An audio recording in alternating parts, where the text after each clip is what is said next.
Hello everybody, very happy to be live with Elly Griffiths.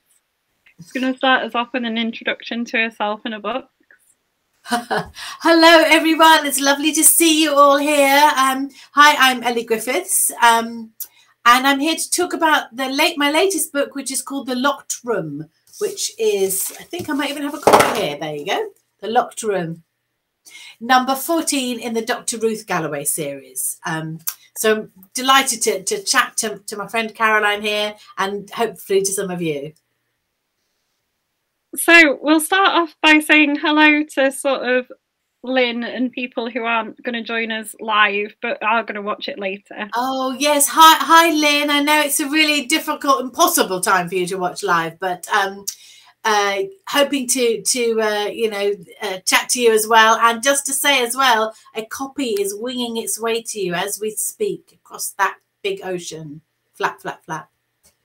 Oh, somebody's asked where Gus is. I'm just going to say, can you see him? He's just there. Gussie. Just see his foot. He's just there. He'll probably turn up in a minute. He normally makes an appearance, doesn't he? Yes, he normally sort of senses when I want him to stay quiet in the background, and being a cat, he doesn't. Before, as well, Claire Williamson messaged me because she's at work, she said, and is going to catch up later. And she wants to know if you're going to do or are planning any events in Norfolk this year. She apparently missed out on the book signing. Oh yeah, I'm so sorry to miss you. It was a bit difficult to organise anything this year because obviously venues weren't sure whether they're going to be open. So I did do a few events last week in Norwich and Kings Lynn and Holt and various, not that many, but I did do a few Southwold. The end of the month it's not Norwich, but it's not far away. So on the 22nd, I'm going to be in Ely in Cambridgeshire. Then I'm going to be at Lichfield on the 23rd and Lincoln on the 24th. So in conversation with my friend Tim Rudd, which will be really good fun. That'll be... So where is that the last of your dates? You're not going anywhere? Well, I might do a few things, as the year goes on, doing a few festivals, things like that. But that's the last of this tour date. And the Ely one, I'm going to do two. One is in Manny, I don't know how to say it, Village Hall. But the second one, the evening one's in Ely Cathedral. Isn't that cool? Ooh, that is amazing. The cathedral in Ely is lovely, isn't it? It's amazing. As they call it, the ship of the fens, don't they? Because it's so flat and it just sort of rises up out of the fens. It's absolutely beautiful. And I feel like I've been promoted. I have to say it's mainly because of COVID and social distancing, because normally I talk in a sort of lovely little church there. But this time it's at the cathedral, and David Lerner, who's a good friend of mine, is organising the event. He was very keen to have it that day because it's the 22nd of the 2nd 22. So it's quite fun, isn't it? It is. That's a good one, isn't it?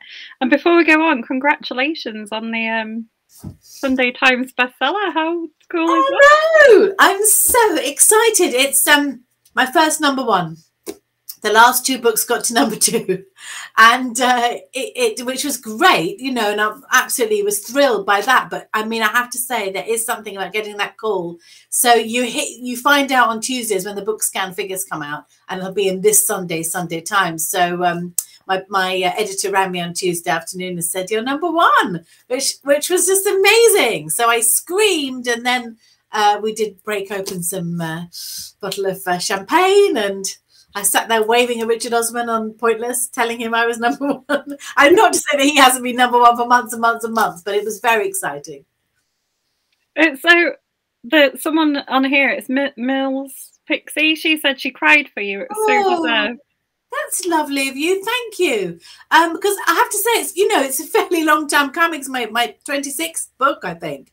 So that's really lovely of you. Thank you. I was really pleased, I have to say, also for my publishers. And I did pop up there to see them today because everyone knows how much work goes into a book. There's your editor and there's marketing, publicity, sales, everybody, and they were also pleased for me. I must admit, I had a little tear in my eye. But I said to them that when I was #1, I said to Andy, my husband, I've got no ambitions left, but I've thought of a few more now. So.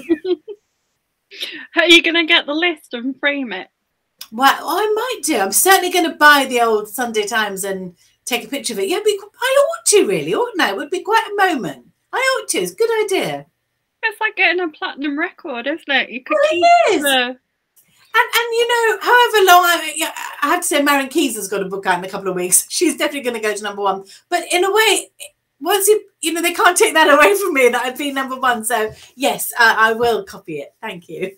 Good idea. What are the new ambitions then? Oh well, I was thinking. Well, a couple of prizes I haven't yet won, like Theakston's. I've been shortlisted for that 4 times and never won it, so I quite like to win that. I would like to see Ruth on TV. As soon as I said that was an ambition, I wasn't sure if I really wanted it, but I would kind of like to do that. And I'd love to go to Australia and New Zealand to tour the book, which I've never done. So I've got a few things that I'd like to do, definitely, as well as sort of personal ambitions, but sort of, you know, booky ambitions. I'll work on it. It's funny, isn't it? You think that's all I've ever wanted. I think, oh well, what else would I like? Do you feel like hitting that sort of #1 bestseller thing though might open the doors to things like the go to Australia and New Zealand? Or I do think so, and it is funny, isn't it? Because there's not that much difference, and actually I have to say this week there was quite a lot of difference between #1 and #2, but sometimes they're only like can be sort of 100 book difference, but it makes such a difference. And already the publishers have had some invitations from places like Australia and New Zealand saying, you know, when things are allowed, you know, we'd love Elly to come over. People do take notice of it. It is funny. And then, you know, I'm afraid my books will now be plastered with that #1 Sunday Times bestseller list, you know, and it is crazy because it needn't be that much that separates you from 1 and 2, but I think it might open a few doors. Yeah, certainly. it's so good. Thank you. Well, thank you to you and all the UK Crime Book Club members, because you've been so supportive to me all along, and your dad really from the very beginning. And I have to remember again the day when I met you all was when I did a signing at Leeds Waterstones and nobody came apart from the Gilchrist family. So in a way, it could have been a bad day because nobody came. And it was when, I don't know if you remember, but 50 Shades of Grey had just come out. And only book anyone wanted to buy was 50 Shades of Grey. And the only time anyone spoke to me was to ask me where they could find 50 Shades of Blinking Grey. But then David came in with you, and that was so nice. So, you know, that I'll never forget that time I met you all.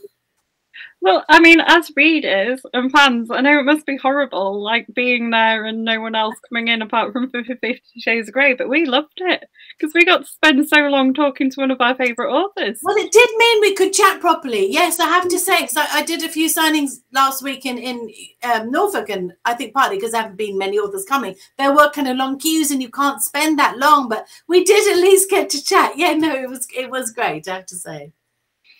So let's go into the locked room and tell us a little bit about writing. I know we chatted about it before we went live, but tell everyone a bit about writing it as a sort of thing that covers lockdown and what that was well, like. yes. So this is Ruth 14, and Caroline and I have just been chatting before, and we've reminded ourselves no spoilers. And I see Andrew, hi Andrew, on the chat reminding us that too. We really will be careful with no spoilers, but this isn't a spoiler because you know that it's set in 2020. But so the last book was The Nighthawks, and it ends at the end of 2019. And I wrote that book actually in lockdown. And I was thinking when I was writing it, I'm so glad that it's set in 2019. I don't have to make that decision. But I knew that with the next book, I would have to make the decision. And what's more, that I wouldn't have that long to think about it, really, because I had to sort of start the book. And but I did agonize about it, and I talked to lots of people. I talked to sort of trusted writing friends like William Shaw and Leslie Thompson about it. And in the end, I thought, because it's a series, and I might have made a very different decision if I had been writing a standalone, or certainly I think if I'd been a debut novelist, but because it was a series and I'd written a book about Ruth every year for 14 years, I sort of thought it would feel wrong to miss out 2020. And I've sort of haven't really talked that much about events, but I have kind of basically sort of touched on things like, you know, Brexit happening and Donald Trump becoming president. So it is in the real world, is what I'm saying. It exists in the real world. So I sort of thought that when I look back on the series, I might feel that it was wrong to miss out 2020. So I decided to go for it. That the book starts in February 2020, when we were all still, you know, living in the innocent world, really. And Ruth is clearing in her mother's house in Eltham in South London, and she finds a photograph of her cottage in Norfolk. And it looks a bit odd, that the houses look a bit odd. There's a strange looking car in front of it. And when Ruth looks at the back, she sees in her mother's writing, Dawn, 1963. And Ruth thinks that's so odd because Ruth was born in 1967. So why on earth did her mother have a photograph of her house taken before Ruth was born? So that's where it starts with this mystery. And Nelson is investigating a series of apparent suicides that he's a little bit suspicious of, particularly in one case, because the woman had put a meal in the microwave and had left it there, and why would you do that if you were going to kill yourself? So he's really concerned about that. And then suddenly, it did feel so sudden, didn't it? Lockdown comes, 23rd of March, and Ruth is there in her isolated cottage, and Nelson's trying to solve the crime, and Cathbad's putting a circle of protection round his house and round all his loved ones. So that's where that all starts, really. And I have to say, it was quite interesting to me to relive it. I was just saying to you, Caroline, wasn't I, that I kept a diary, and that was very useful. And to remember things like, at first, we weren't told to wear masks. In fact, some people said don't wear masks.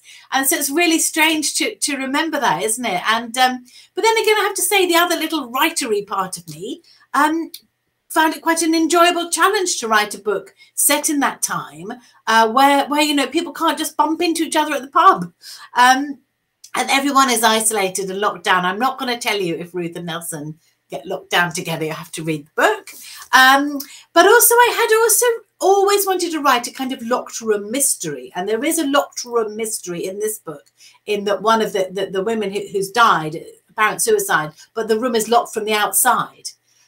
So Nelson has to solve that, and the keen young detective Tony says, "Oh, it's like the books," and Nelson says, "Nothing's like the books, lad." I'm not going to attempt a Nelson voice. "Nothing's like the books, lad." Sorry, Caroline, that's very bad.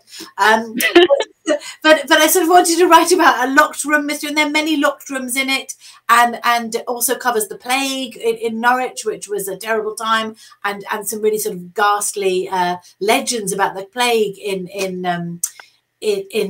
Norfolk, and particularly Norwich. So all those things kind of came together in the book. Yeah, they were. It's such a good book. I particularly liked Cathbad's Homeschooling. Yes, well, Cathbad is really well suited, you would say, wouldn't you? Because he is very fit and healthy. He grows a lot of his own food. He's a yoga teacher, so he can do yoga. He's actually a scientist. He's trained as a scientist. So yes, he was very keen to do homeschooling, or rather not do any. And his daughter and Judy's stepdaughter, Maddie, says, "Oh, you know, he's looking forward to homeschooling." And Judy says, "Well, remind him to do some, because he's obviously not going to do any of those handouts that the teachers send him. He's going to do things like, oh, let's walk up on the beach and make up stories and describe it through dance and things like that." So he's definitely not going to do the photocopied worksheets from the school. But he does. They do decide to do a newspaper, which I put a little bit of at the end. So I work at a crazy school, but we actually told our parents and students that if the things that they were doing were learning life skills, like making their own lunch or loading the washing machine, that still counted as school. I think that's such a good thing to say, Caroline, and I think it is. And there are so many different ways of learning, aren't they? And if you are learning, like Ruth and Kate, rather reluctant Kate sometimes, go on these nature walks, and they find out about the world around them. And that's all learning too, isn't it? It is. You don't have to do your list of spellings, do you? It's not. So I wonder, wouldn't it be nice? Do you think it might give people a better idea of what is learning and what isn't? Yeah, maybe. I hope so. Yeah. I liked it. I liked his homeschooling. I was like, good. Yeah, good. I'm glad. Well, see, that's a teacher saying that it was okay. But I think sometimes teachers themselves are quite laid back, aren't they, about that sort of thing? It's kind of people. Otherwise, I remember a lovely girl in my kids' primary school, and all the other parents were saying, oh, what book is your child on, everything. And this girl's mum said, oh, she's not reading it, that doesn't matter. And everyone was so shocked. But this mum was a teacher, and actually this girl has just graduated university with a great degree, so it really was no issue that she couldn't read or was not interested in books. But you get so worried about those things. There's some nice comments coming up. So Mills Pixie again, she said it's weird when she read The Locked Room, she first discovered Ruth Galloway and you during the first lockdown. Wow, you've been through the books really quickly. That's amazing. Well done.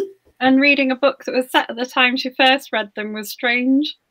Oh yes, because it was, and in some ways, don't those 2 years seem so long? They seem longer than 2 years. You know, we're looking back to the beginning of the pandemic. In some ways, it just seems years ago. Time has been behaving very oddly, I think. It has, yeah. And Andrew from Nottingham wants to know how old Nelson is. Oh, hi, Andrew. I think he's 52. I might have to double check. I think he's 52. He was 50 a while ago. I'll put it right down here. Let's have a look. I feel like that's still quite young, isn't it? And that might be, my brother is in his 50s. I'm not going to say exactly how far in, because they're 10 years apart and that'll give away my age. Oh. Well, it is quite young, I have to say. I'm in my 50s, and it seems quite young to me now. But one of the things I wanted to highlight was something that my friend Graham Bartlett, who's a great friend of this group as well, and advises me and William and a few others on police procedure. You know, he had to then, it's the law, had to leave the police force before he was 50. I just think of all that experience and knowledge that he had to leave. And they've changed that law now. I did sort of check that through with Graham. But Graham said there might still be a little bit of pressure on Nelson to go. And really, it is crazy when you think that's no age these days. And he's got all that experience. And he doesn't want to go. No, and he shouldn't have to go if he doesn't want to. William says hello. Oh, hi, William. It's very nice of you to come, because we were chatting last night. So it's very noble to see you again. I like the dedication in the front of the locked room as well. It's to William and your lockdown. Yeah, it's to all the friends who helped me through lockdown, and William and Leslie are both there. And, you know, we really did make me appreciate my friends, and we tried so hard, didn't we, because I'm not going to go there, but we didn't have cheese and wine parties and things, but we did stuff like we went for distance walk together, and I've got such a wonderful memory of me, William and Leslie. So it was that first Christmas. We couldn't go to a hotel, we couldn't go to a restaurant, we couldn't go to a cafe, so we got chips and we sat under the arches by the beach in Brighton, and it was a really rainy day, and we had like our empty cups then. I'm just amazed people didn't put money in them, because we looked really derelict and down and out, but actually we had such a lovely time. It was really good fun. And you know, another friend of mine, we played croquet in her garden, rather sort of hilly garden, and but you know, just things like that we could do in a distanced way. So yes, so William and Leslie are two of the people that the book's dedicated to, and you know, really grateful to them for. And I've got to say, I don't know how much I'm allowed to say about it, but last night I finished William's new book, which is called Dead Rich. Oh my God, guys, you got such a treat ahead of you. I think it's out in May, but oh my goodness, it's really good. Really, really good. Absolutely kind of terrifying towards the end, William, but amazing. No, it sounds good. I'm listening to you sort of saying you're playing croquet and things. I'm thinking I played like things like D&D online with my friends. Yes, well, see, you're young. Old people go out and play. But I mean, online, things like that. And I read some of my books aloud online, and that sort of was a connection and everything. William's got a good comment here. He says, Nelson was born quite old, which is quite right, actually. He's that sort of person, isn't he? Yeah, he does feel a bit like that, doesn't he? Michael John Sims has said it's his birthday today. Oh, happy birthday, Mike. Hi, lovely to see you. We met in real life, I think, last year at Seaford, but by Peggy's Cafe. So happy memories there. Happy birthday, Mike. He's coming to see you, because I have just posted him a badge and some bookmarks to bring to his event. Oh, how lovely. Oh, brilliant. That's great. Looking forward to that. Sam is saying I look happy, and that it says LEG yay in our calendar, which it does actually. Oh, that's really nice. Wouldn't it be horrible if I had LEG, like downturned, sad face? LEG. No, they're normally quite sensible because we have a shared calendar and it normally says things like author chat, and then it got sillier last year and had notes like we're going to the hairdressers or something. It's only the second online thing I've done for this book, and I did want you to be one of the first ones. Yeah, so that's great. That's great. Edith has said hello. She just received the locked room today. Oh, hi, Edith. So she's got some reading to do. Oh, lovely, lovely. Hope you like it. Julie wants to know, Julie Anderson, she's an author in the group. She's written a book set in London about some of the hidden rivers and things. She wants to know if you know how the arc of the plot would develop when you began. Oh, I love hidden rivers, by the way. I think that's a fascinating topic. It's funny. I sort of do. Like, I have a vague idea what's going to happen at the end. And I used to always write then a little chapter plan. Just had one line per chapter, but basically going all the way to the end. So I had it all sort of written out. But with the last, from the Stranger Diaries onwards, so Stranger Diaries was about 4 books ago. And it's actually, I think, my most complicated plot because it's a standalone and it's told from 3 different points of view and has sort of these literary allusions in it and things. But for that one, I didn't write anything down. I just kind of let it develop organically and wasn't sort of quite sure what was going to happen chapter to chapter. And it really worked for that book. So since then, that's what I've done. I haven't written it all down, but I do have a vague arc in my head. And it's like, there's a really good quote by, I think it's E.L. Doctorow, and he said, writing like that is like driving in the dark with your headlights on.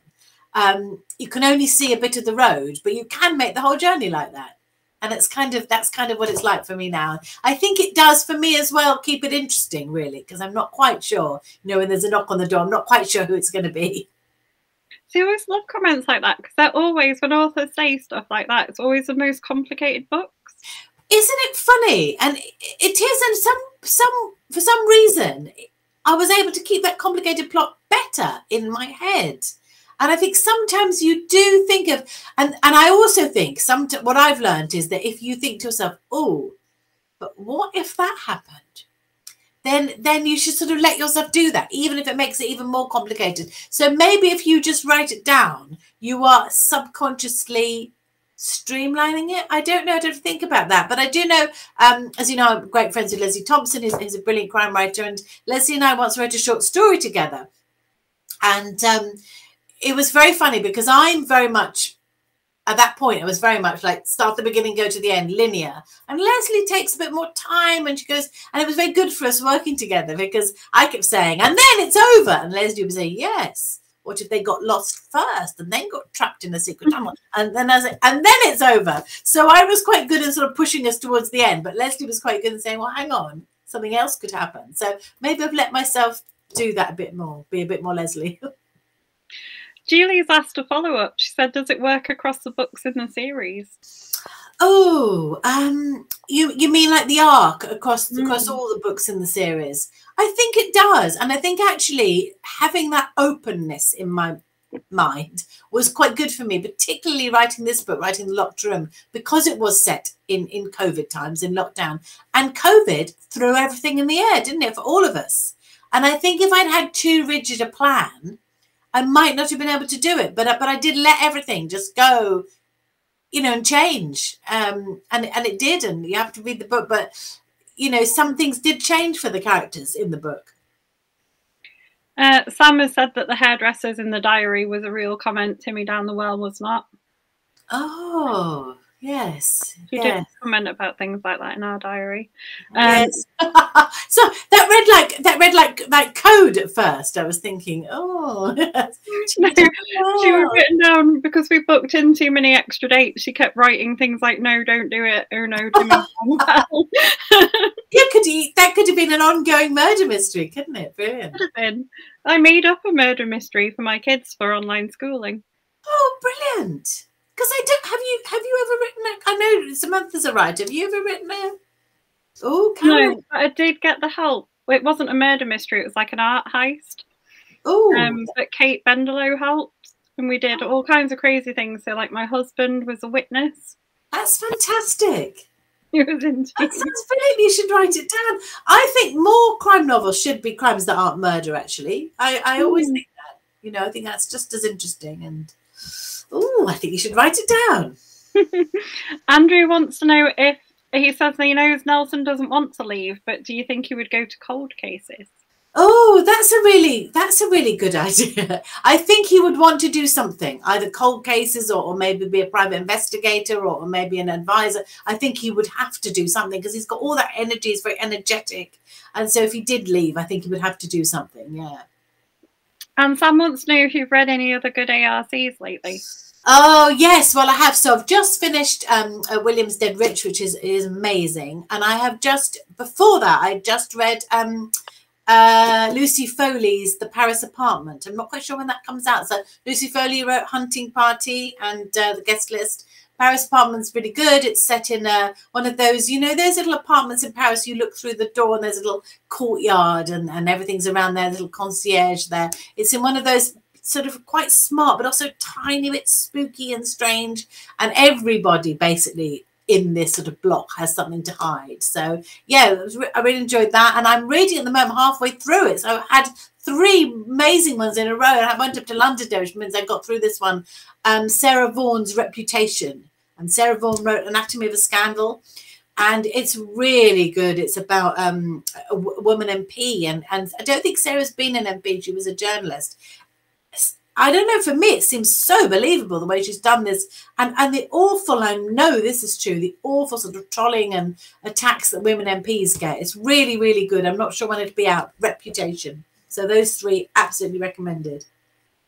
I've been asked if I've read any and I haven't recently. I am reading Stone Cold Trouble by Emma Ramwell. Oh, I love Emma's stuff. Yeah. I really liked that whole series. I think there are 3 now in it.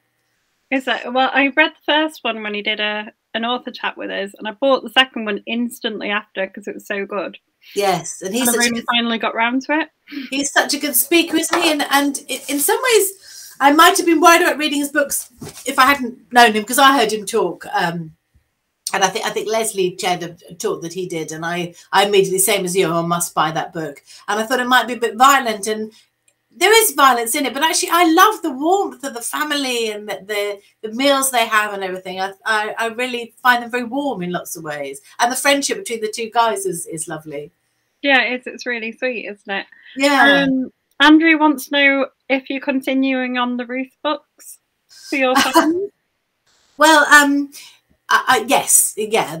I've started book 15 already. I'm not sort of making too many promises about how long they'll go on or if there'll be a break or something, but I am writing 15 now. Yes. Will there be more with Harbinder as well? Because as you know, she's a bit of a favourite of, well, mine for sure. But yes, there'll be a new one in September. It's called Bleeding Heart Yard. And this is just a little sampler of the first couple of pages that the publishers did. But the cover will look like that. And that plant is actually called a bleeding heart. So Harbinder has got promotion and she moves to London. She got a job as a detective in the Met and she moves to London. And her first case is when an MP is found dead. And this MP turns out to have had these sort of slightly strange meetings with people in a place, a real life place called Bleeding Heart Yard, which is in Holborn. And so it was really fun to me to write about London. I've lived in London, went to university in London, then lived there for another 10 years. I was actually born there as well. So it was really fun. It's the only place I've lived for any length of time I haven't written about.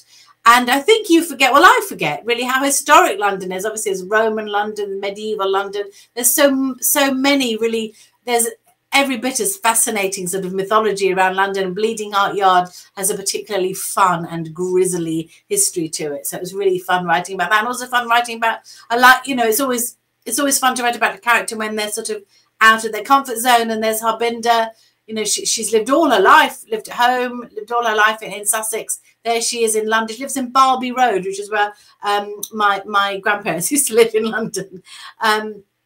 And there she is in the big city. And in some ways, she likes it a lot.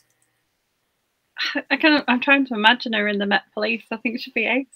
Well, yes, yeah. Well, you have to see that there are challenges there, but and she's sharing a house with flatmates, and there's a whole other life that she's having, really. But being Harbinder, she does attack it head on, and there's also a mystery in this politician's past, which comes to be important in the book. So I hope you all like it. I think it's 29th of September, so the very end of September.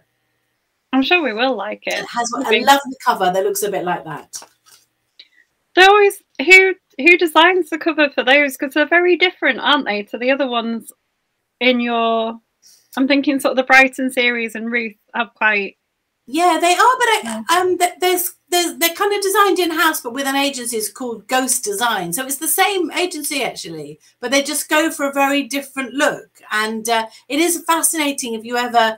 I know sure lots of writers out there, you know, if you hear your publishers talk about how they do, you know, book design, and for mine it has been about getting that look, you know, that kind of Elly Griffiths look, and that sort of, you know, that then appears on everything, and your name appears like that, and then how so usually what happens is the hardback of The Stranger Diaries, Postcode Murders has looked very different, has looked very, very sort of exotic and different and artistic maybe, but then the paperback looks much more like this. So it's a very interesting conversation really, and you know, obviously authors do get their say, but often the publisher presents you with the cover and says, here's the cover, everyone here likes it, and you know that your job is to say I like it too. And you know, usually you do just have to and one of the things they've done with the Brighton mysteries have made them look a bit more like the Ruth books, and but just slightly more sort of period pieces, and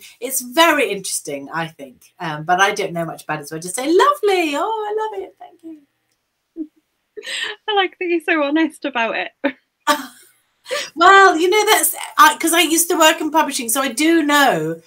I can imagine the other side of it, and quite often you do present things to your author with everyone likes it. Here you go. David Monaghan Jones has asked. He says he's asking for a friend cough.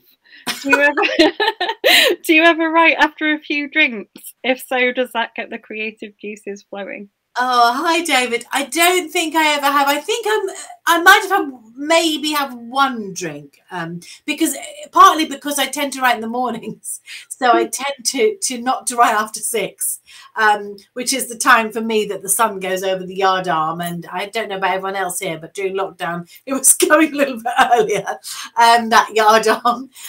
But yeah, so I tend not to write after 6. It would be interesting to know, wouldn't it be interesting to maybe do it just as an experiment, really? But I never listen to music either when I'm writing. I like silence, but I wonder if it would be quite interesting to play some sort of opera on full blast and see if it did change my writing. But no, not yet. I might just have to do it just as an experiment, David. I'll let you know. See, I don't know if this is a teacher or a school thing, but I cannot work in silence. Oh, interesting. And do you like to have like an ambient noise in the background? Yeah, just something for noise, music, something distracting. Well, we learned one of the secrets of William Shaw's writing last night, which is that he listens to a French radio station when he works. So you've got music, and then even the talking is kind of, you know, it doesn't intrude, because I'm not saying maybe William's fluent in French, I don't know, but for me, I wouldn't understand much what they were saying, but it would be like sound going on. But if it was maybe in English, you might stop and think, oh, what's happened now? So maybe I just do get too distracted. My son's a pianist and he plays beautifully, but I find it quite hard to do anything else while he's playing, you know. I always want to stop and listen. So I'm quite bad about having background music. So normally normally it's silent here in the shed. Apart from Gus, who's quite noisy sometimes. I'm in awe of anyone who can work from home and do any kind of meeting of a deadline. I was terrible at working from home.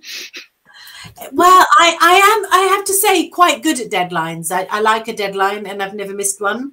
And that for me is how it works, you know, sort of style. We do have to be quiet, and I'm in awe of anyone who can do the job you do, Caroline. And I know totally what's hardest. Is it working in a shed with a cat, or is it working in a busy school? I think we know who has the harder job. But you know, it's, I suppose part of the thing is treating it like it is a job. And what's been great for me is having this shed in the garden, because I can go out here and sort of just go from the house to the shed. But even that's like a little commute. And I think it really saved my sanity during lockdown to have somewhere else to go, somewhere else to go and write. So it's sort of, when I'm in here, I know I have to be working. So, you know, I'm quite good about not checking social media. And I also always try and do my 1,000 words a day before I check my emails, because otherwise you can get sucked into these emails. But also, apologies if anyone's waiting for me to respond to their emails. So it doesn't mean I'm not so good at that. What do you do about research then for your books? Do you do that as you're writing or before? Because I can imagine that'd be quite fun to sort of get sucked down a research kind of rabbit hole. That is the thing with research, isn't it? And I love research. And there is a time when you have to stop researching and start writing. And I do a little bit before I start a book, but certainly now in the last few years, I've done 2 books a year. So it has been sort of as I go along, and you don't always know what you need to know until you get there, but also partly because I haven't been sort of planning them quite so rigidly, so that you think, oh, sometimes I just put a big X in it and then come back to it. But sometimes I will go off and try and find out that thing. But yes, you're right. And you can, and I've done it too, disappear down in this last book, The Locked Room. Some of it was about the plague in Norwich in the 1300s, and another one in the 1500s. And it was so fascinating. I found out they had people called watchers who checked that you kept locked down, and they carry these long sticks to check that people were distanced from each other. I don't know if they were 2 meters or not, but all those things, you know, you could lose yourself down a absolute rabbit hole and never come out. So, you know, you do have to know when to stop, really. Hello, I'm just hello to Steve. I see Steve has just joined us from America. Hi, Steve. He has, and Steve is a really special guy.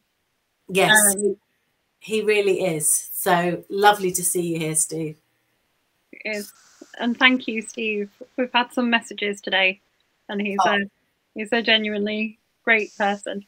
He really is a great friend of all of us, really. Yeah, he's marvelous. Andrew says his ambition is to tour a publishing house. Ooh. It'd be wheelchair friendly. And I'm with Andrew. I would love to go around a publishing house. So interesting. Well, leave it with me. I might see if I could get you to have a look round. We could have a little day trip, couldn't we? Andrew, are you in Nottingham? I can't remember. So he is in Nottingham. Unfortunately, everything's in London, but Carmelite House, which is where Hachette is, so that's Quercus, Little Brown, Hodder, is I think quite wheelchair friendly, and it's also not hard to get to because it's very near Blackfriars Station. So leave it with me, or think about that. Would be fun to do a little UK Crime Book Group tour, wouldn't it? It's not terribly exciting. It's a lot of people standing around talking about books, but Hachette does have a lovely roof garden, I have to say, and in Strike, you know, Strike on television, the Robert Galbraith books, they had one of them set in publishing, and they're all at this roof garden. And somebody said, I think online or something, oh, as if that's what publishers do all day. And actually, that is what they do all day. They sit around their roof garden, and as I say, I was there today because I went up. They did have a little celebration for me hitting #1, so I went up today, and that was really lovely. See them all. But yeah, leave that with me. Nice, interesting thought. See, it just sounds like the dream job, doesn't it? Sitting around talking about books. And well, yes, it is. And obviously, I worked in publishing, was at HarperCollins, and in some ways, it really is. It really is. You know, you sit around and you're with lovely creative people, not just editors, but, you know, designers and marketers and publicity people, and all these ideas are going around. But in another way, it is very, very commercial, because publishers, traditional publishers, publish books for one reason only, and it's to make money.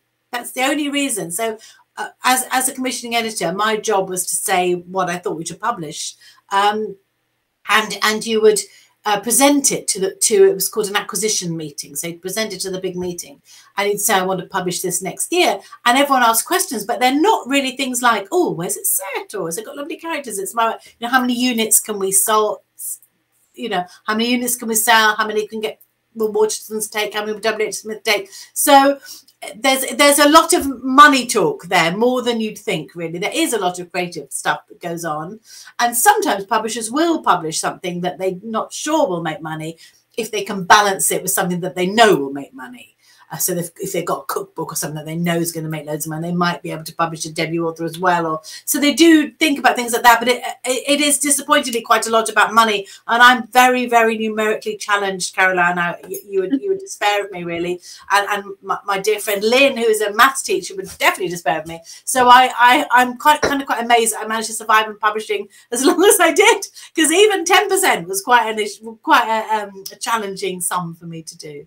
But Lynn is going to despair of both of us because it took me 2 tries to pass my maths GCSE. Oh, well, that makes me feel better. That definitely makes me feel better.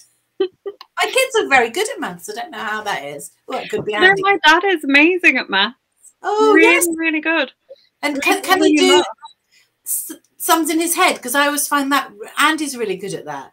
Yeah, he can. Ridiculously good. So is my husband. And before I met my husband, I used to ring my dad up from uni and be like, I can't do this. Oh, there's nothing wrong with that, Caroline. I'd be the same now. I'm not ringing myself, but you know that program Child Genius where they add up all those sums in their head, and Andy and I were watching, and Andy kept getting them right. He's like, oh, I'm getting them right. And I was saying, but they're 7, but I couldn't do it, so I shouldn't laugh. Edith had a question about Gus. Oh, she wants to know if you allow him into your room when you work. Yes, Gus always comes into the room with me, and really he's like my little conscience, Edith, because every morning at about 8 o'clock, Gus comes and walks up to the shed and he waits by the door of it. So he knows that's what we should do. And when I was away last week, Andy was sending me little pictures of him because he was still waiting there, waiting for the door to open. So you can see he's there. There he is, his little furry that curled up there. And he's been very good at the moment, but he's not always very well behaved. And he's got this awful habit of standing on my keyboard. And I lose track of the number of strange searches he's started with his big fat paw and the rows of 6s in a rather sinister way that go across the screen. So he's not always very well behaved. But yes, he tries to get close to the laptop. Often if I'm doing a Zoom thing, he wants to get in, because when I did a little trailer for this, he had to get his little head in there. So they know, don't they, cats? I like to do yoga in my office, in my little shed. And I've got my yoga mat here. And I do yoga with Adrienne online. I don't know if anyone else does. Love Adrienne, and she does a little yoga thing every day. But when I'm doing that, I have my phone with Adrienne popped up and I'm doing yoga, and Gus goes and stares at it, so he really knows there's something going on that phone that he can't quite do. Or I look up when I'm doing a yoga move and Gus is looking at me with absolute disdain, thinking, what are you doing? Can you see yourself? I'm just checking what else I'm reading. Sam said her mum is now a Ruth fan. Oh, that's lovely. Hi to your mum. She bought us some of your books. Oh, that's really nice. Thank you very much. She is getting a mum steadily into crime. Oh, good. Yes, the sort of gateway and moving in slowly. Yes, great. Well, you're the person to do that, Sam, because you're going to know everybody, aren't you? She also said that she didn't get her maths qualification until she was 37. Oh, well done. This is all making me feel so much better. That's great. There you go. I think it's down to sometimes your teachers as well. I had a terrible maths teacher. Yeah, I mean, I probably couldn't blame my teacher completely, but certainly I did tune out of maths very much. And I don't think now a teacher would let you do that, because, you know, I passed science GCSEs, or O-levels they were, when I did them with no problem. Well, not no problem, but, you know, I did pass science O-levels, so I could well have passed maths, I think, if I'd put my mind to it a little bit. I did not pass science. Oh, there you go. So I failed maths, but I have got physics, which is weird, isn't it, really? Yeah, because they go together. Yeah, yes. I like physics, though, because it's I think I had a really good physics teacher, actually. This must be the thing, called Mr. Wilkinson, and he said physics is the study of invisible forces, which I thought was great. And but he also used to play the guitar to us, and we used to beg him, please stop playing the guitar. Poor chap. It was very nice. That sounds great. So what else is coming up for release this year? So we've got a bit of Bleeding Heart Yard. Is there going to be a Justice book? Yes, there is. So glad you remembered it. Yes, so in May, there's a new Justice book. It's called The Spy at the Window. And so the first Justice book starts in 1936. This is number 4. And we've got up to 1939. So it's the war. And it starts with the announcement of war. And it was strange, really, writing this book, because in a way that there were sort of echoes of what happened to us in lockdown as well. You know, the fact that Justice is going to school with her mask and kind of not knowing what's going on. Nobody knows, and the scary feeling when you're a child of the adults not quite knowing what's going on. But as you know, we've chatted about Justice before. She's kind of based on my mum, who went to boarding school in the 1930s and didn't like it at all, actually. But she was the same sort of intrepid character as Justice. And my mum's school, so her school was in Weybridge in Surrey, in the war was evacuated, the whole school, to Somerset. And they went to Somerset, Somerton Early, place in Somerset. And they were sort of billeted in this big manor house. But the interesting thing was that a boys' school was evacuated to the same house. So they sort of divided it in two and said the girls have one half, the boys, and they were told never to meet. But of course they did. My mum briefly ran away with a boy called Norbert. So this happens to Justice in this new Justice book. It's wartime, and they're told that a boys' school, St Wilfrid's, is going to be sharing their quarters, but of course they must never talk to the boys.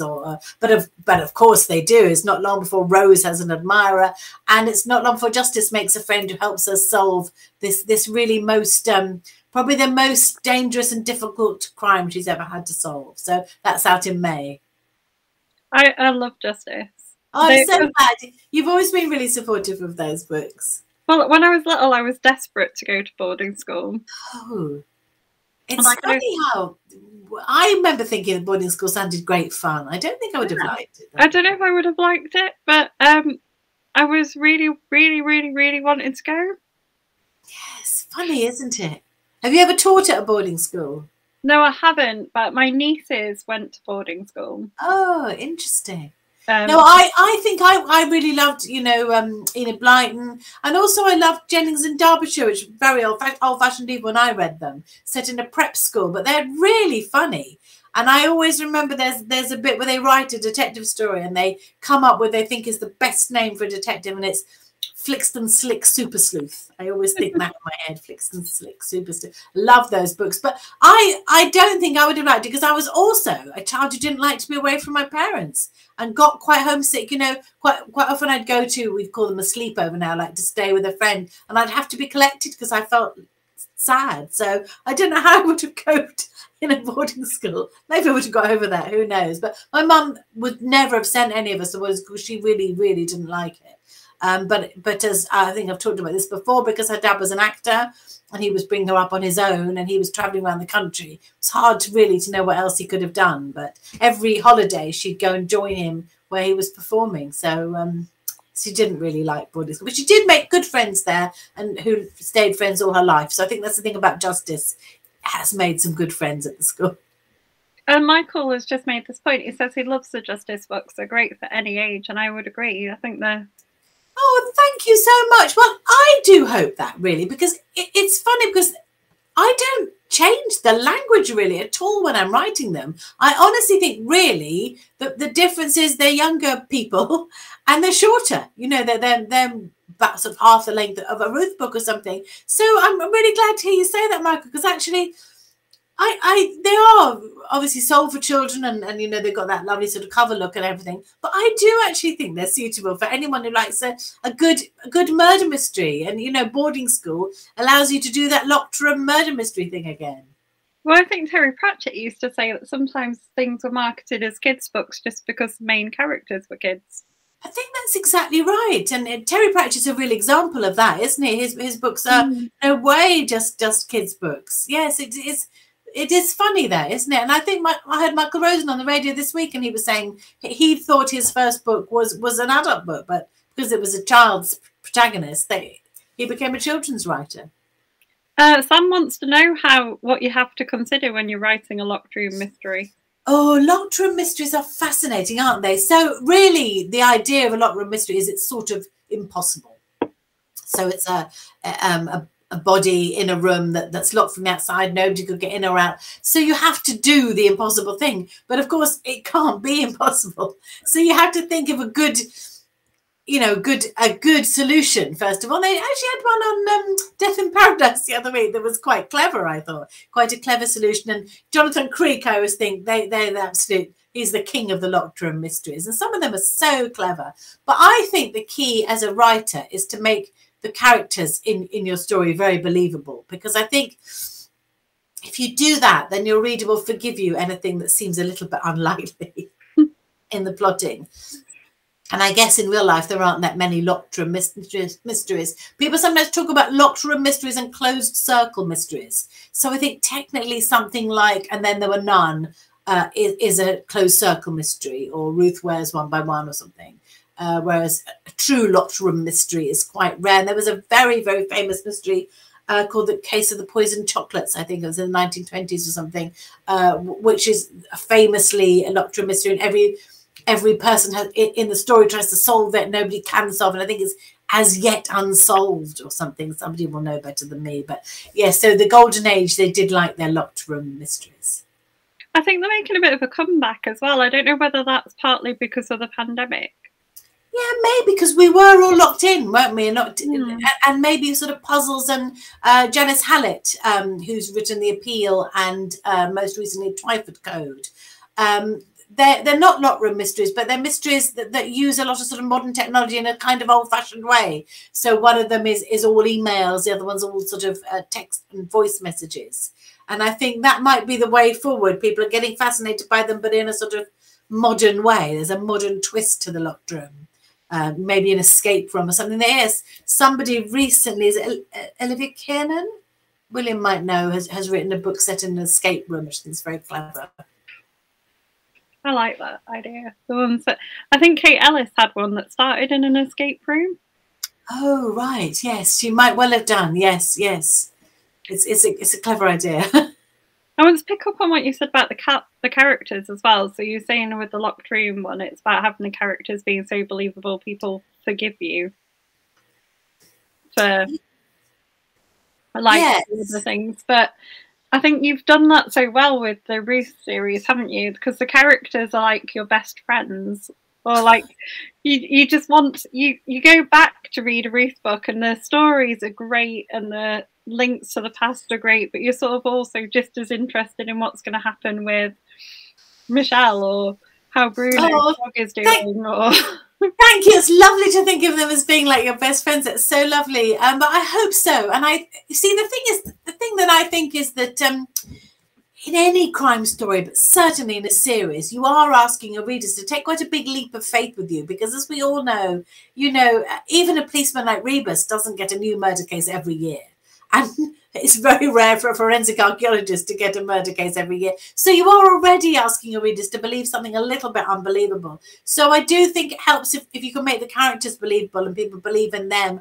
And, I try to get things like the archaeology right and stuff like that, because every time you sort of get something like that wrong, it sort of jolts you out of the story, doesn't it? So, and also I think tension in a book does come from caring about the characters. And I teach creative writing, and Leslie and I always say to our students, tension comes from caring what happens. If you don't care, then it is just words on a page. It is just like a crossword puzzle. Well, I love a crossword puzzle, but, you're not emotionally involved. Well, sometimes I am.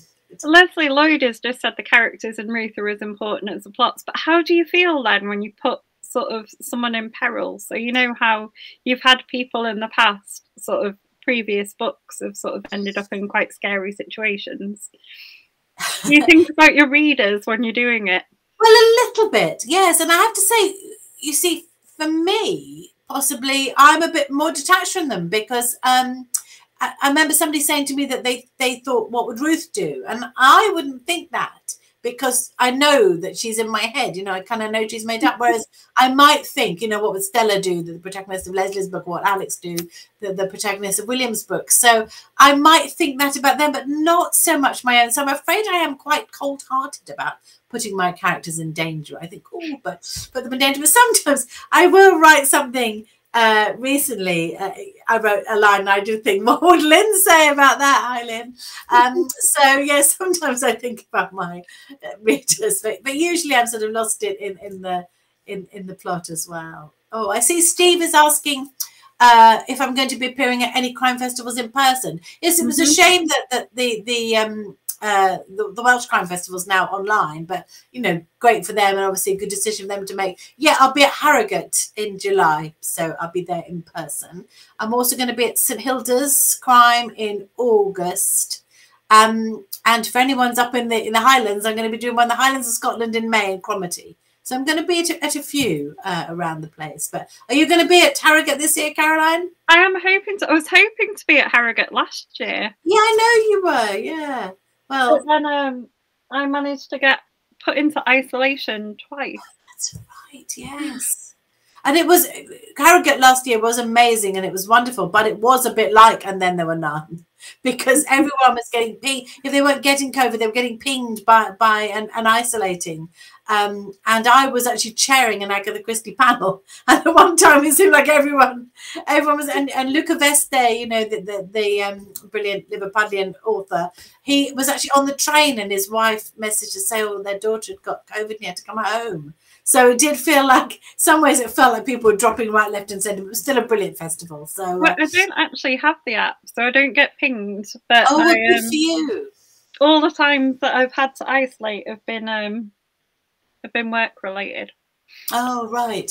Gosh, well, yeah, so I think it was just a strange time, really. You weren't quite sure who was going to turn up and who wasn't, but you know, it wasn't. So hopefully this year there'll be lots of us there. So I hope to see you there. Well, things are changing, aren't they? So I'm really hoping that Harrogate will be a thing, and hopefully my dad will be there with a working. Oh, that would be so nice to see David there as well. Yeah, and there'll be lots of us there. I know William's planning to be there, so I think there'll be lots of and Graham Bartlett's going to be there as well. I think he's got a panel. So yeah, it'll be good. Oh, that would be amazing, because he's got a book coming out very soon as well, hasn't he?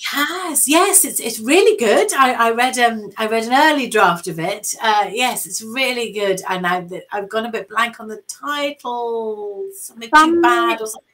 Sam might know. Sam's read it. Yeah, and Sam was a great support to Graham, wasn't she, on it?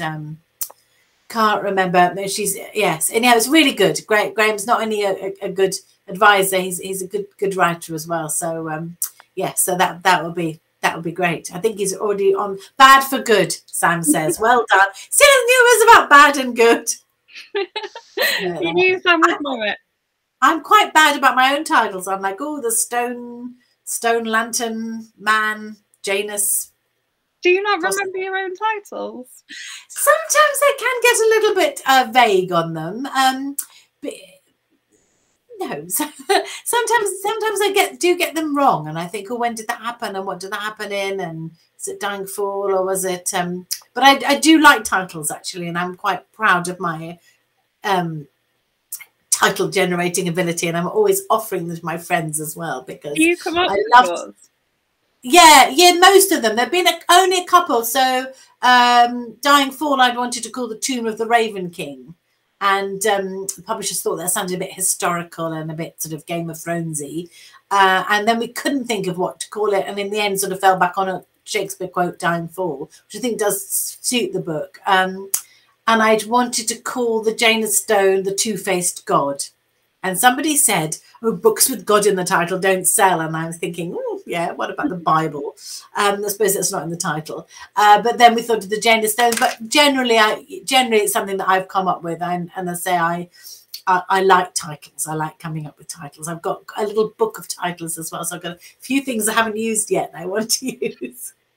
When I wrote Postscript Murders, those who've read it, if you remember, there were in it were a few sort of made up writers, and one of them was a golden age writer called Sheila Atkins, and all her titles were Shakespeare quotes. And I love that because there's so many Shakespeare quotes I'd like to use, like The Sleeping and the Dead, and The Eye of Childhood, and The Prince of Darkness as a Gentleman. So all her books, and I loved it. And my editor said, oh, I hope you've got all those out of your system now. So I was hoping I'm not going to use all those, but I love things like that. So we're at 8 o'clock. Do you want to finish us off with a sort of a show of the locked room and things again? Oh, yes. How has that happened? How has that happened? The locked... Shall I read a tiny bit from the beginning just to end? Oh, yes. That'd be lovely. End up. This is a very short prologue. So this is the locked room. It's Ruth 14. And this is the prologue. At first, she thinks he'll be coming back.